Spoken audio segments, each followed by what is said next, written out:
함께 보실 하나님 말씀은 누가복음 19장 11절에서 27절까지의 말씀입니다. 신약성경 128페이지 전후로 있습니다. 누가복음 19장 11절에서 27절까지의 말씀을 드라마 바이블로 봉독하겠습니다. 그들이 이 말씀을 듣고 있을 때 비유를 더하여 말씀하시니 이는 자기가 예루살렘에 가까이 오셨고 그들은 하나님의 나라가 당장에 나타날 줄로 생각함이더라. 어떤 귀인이 왕위를 받아가지고 오려고 먼 나라로 갈 때 그 종 열을 불러 은화 10문화를 주며 이르되 내가 돌아올 때까지 장사하라 하니라. 그런데 그 백성이 그를 미워하여 사자를 뒤로 보내어 이르되 우리는 이 사람이 우리의 왕됨을 원하지 아니하나이다 하였더라. 귀인이 왕위를 받아가지고 돌아와서 은화를 준 종들이 각각 어떻게 장사하였는지를 알고자 하여 그들을 부르니 그 첫째가 나와 이르되 주인이여 당신의 한 문화로 10문화를 남겼나이다. 주인이 이르되 잘하였다 착한 종이여 네가 지극히 작은 것에 충성하였으니 10고울 권세를 차지하라 하고 그 둘째가 와서 이르되 주인이여 당신의 한 문화로 5문화를 만들었나이다. 주인이 그에게도 이르되 너도 5고울을 차지하라 하고 또 한 사람이 와서 이르되 주인이여 보소서 당신의 한 문화가 여기 있나이다. 내가 수건으로 싸두었었나이다. 이는 당신이 엄한 사람인 것을 내가 무서워함이라. 당신은 두지 않은 것을 취하고 심지 않은 것을 거두나이다. 주인이 이르되 악한 종아 내가 네 말로 너를 심판하노니 너는 내가 두지 않은 것을 취하고 심지 않은 것을 거두는 엄한 사람인 줄로 알았느냐. 그러면 어찌하여 내 돈을 은행에 맡기지 아니하였느냐. 그리하였으면 내가 와서 그 이자와 함께 그 돈을 찾았으리라 하고 곁에 섰는 자들에게 이르되 그 한 문화를 빼앗아 10문화 있는 자에게 주라 하니 그들이 이르되 주여 그에게 이미 10문화가 있나이다. 주인이 이르되 내가 너희에게 말하노니 무릇 있는 자는 받겠고 없는 자는 그 있는 것도 빼앗기리라. 그리고 내가 왕됨을 원하지 아니하던 저 원수들을 이리로 끌어다가 내 앞에서 죽이라 하였느니라. 아멘. 함께 읽은 본문의 말씀을 가지고 왕의 귀환을 기다리는 신앙이란 제목으로 말씀 나누고 기도하도록 하겠습니다. 이제까지 이어진 예수님의 예루살렘 여정에서 대다수는 주님이 전하시는 이 메시지를 거부하며 받아들이지를 않았습니다. 자신이 살던 삶의 방식과 가치관을 고집하고 살았어요. 하지만 어제 본문 속 삭개와 같은 사람들, 죄인과 세리들, 병든 사람들, 가난한 사람들은 어땠습니까? 예수님의 말씀을 듣고 그 말씀대로 순종하며 따르는 변화도 있었던 것을 봅니다. 예수님을 자기 주로 영접하고 삶을 바꾸고 돌이킨 쪽에 속하게 된 사람들이 되었어요. 이렇게 선포되는 하나님의 나라가 배척을 당하기도 하고 영접을 받기도 하며 예루살렘으로 가시는 예수님의 여정은 점점 목적지에 가까이 다가가고 있습니다.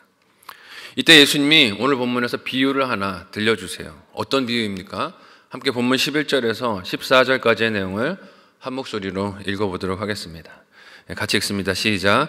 그들이 이 말씀을 듣고 있을 때에 비유를 더하여 말씀하시니 이는 자기가 예루살렘에 가까이 오셨고 그들은 하나님의 나라가 당장에 나타날 줄로 생각함이더라. 이르시되 어떤 귀인이 왕위를 받아가지고 오려고 먼 나라로 갈 때에 그 종 열을 불러 은화 10문화를 주며 이르되 내가 돌아올 때까지 장사하라 하니라. 그런데 그 백성이 그를 미워하여 사자를 뒤로 보내어 이르되 우리는 이 사람이 우리의 왕됨을 원하지 아니하나이다 하였더라. 아멘. 어제 본문에서 이어지는 상황을 생각하면 무리들이 듣고 있었던 말씀은 삭개오가 잃었다가 되찾아진 하나님의 구원을 받았다는 말씀인 것을 알 수 있습니다. 이를 듣고 있던 사람들에게 예수님이 한 비유를 말씀해 주세요. 근데 그 내용이 마태복음 25장에 나오는 달란트의 비유와 비슷해서 같은 이야기가 아닌가 생각할 수도 있습니다.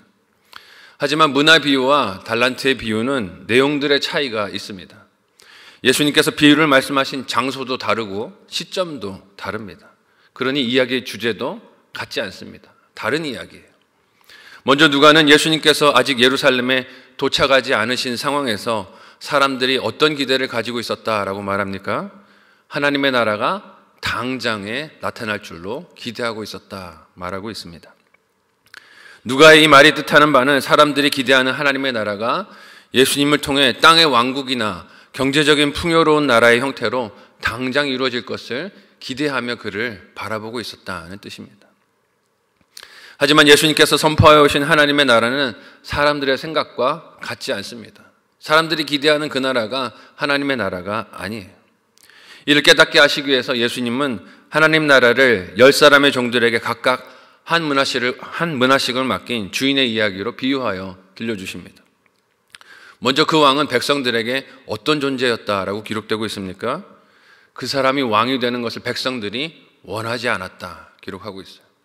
그가 왕 되는 것을 백성들은 원하지 않았습니다. 이는 예수님 당시 유대인들이라면 그들이 겪었던 헤롯 왕의 아들들이 왕의 신분을 얻기 위해 로마 그 제국에서 공인받기 위해 나섰다가 유대인들의 반대로 무산된 사건을 떠올렸을 것입니다.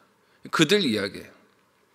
헤롯 왕이 그들의 아들들이 왕이 되기를 원해서 로마에게 공인을 받기 원했지만 유대인들이 뒤로 사람들을 보내서 우리는 이 사람이 왕이 되는 것을 원치 않습니다. 그래서 무산되었었어요.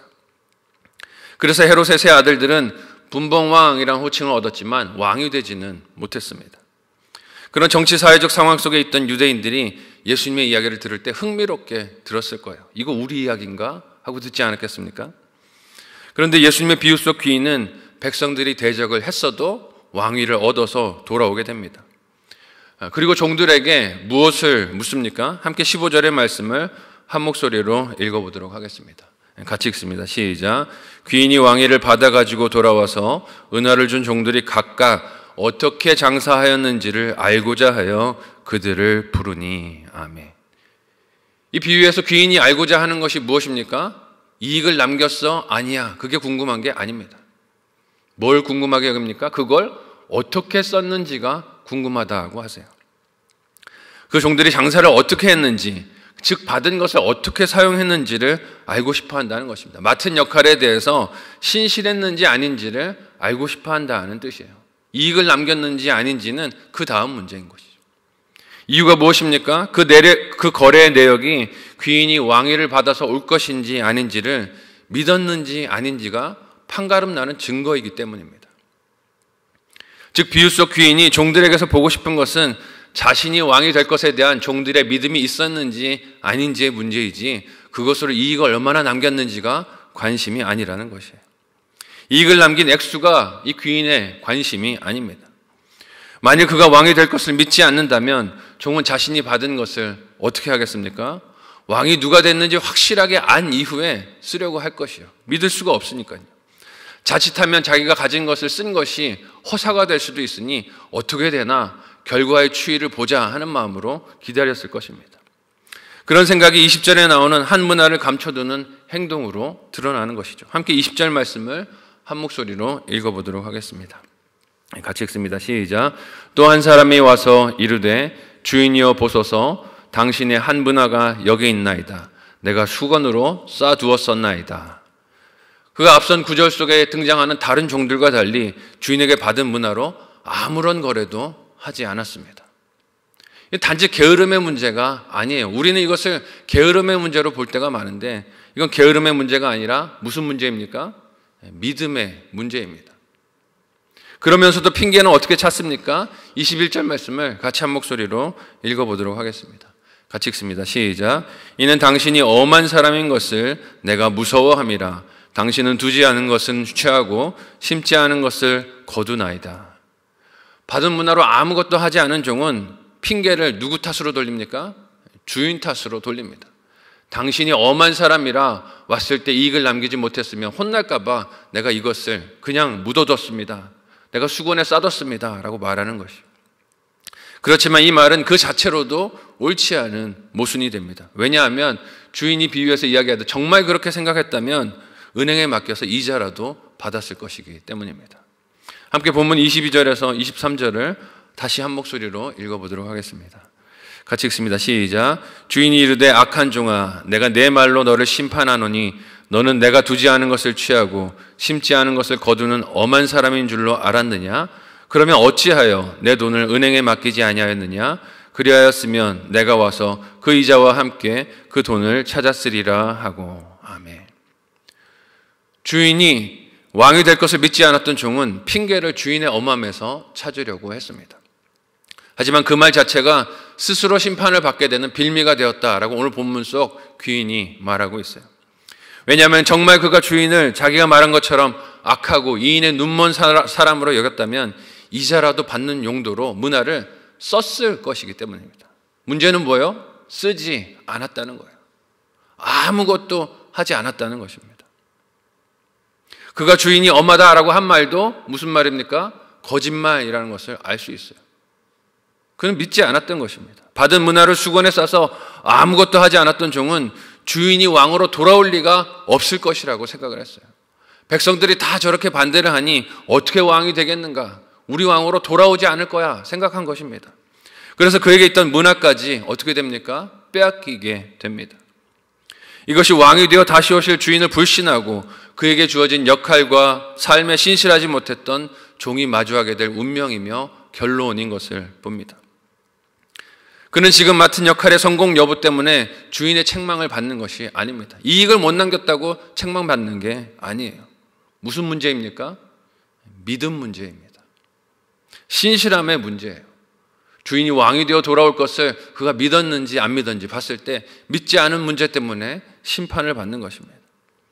주인이 믿고 맡긴 역할과 책임을 불신하고 신실하지 않았던 삶으로 배신한 것이 주인의 심판을 받는 결과를 맞게 된 것이에요.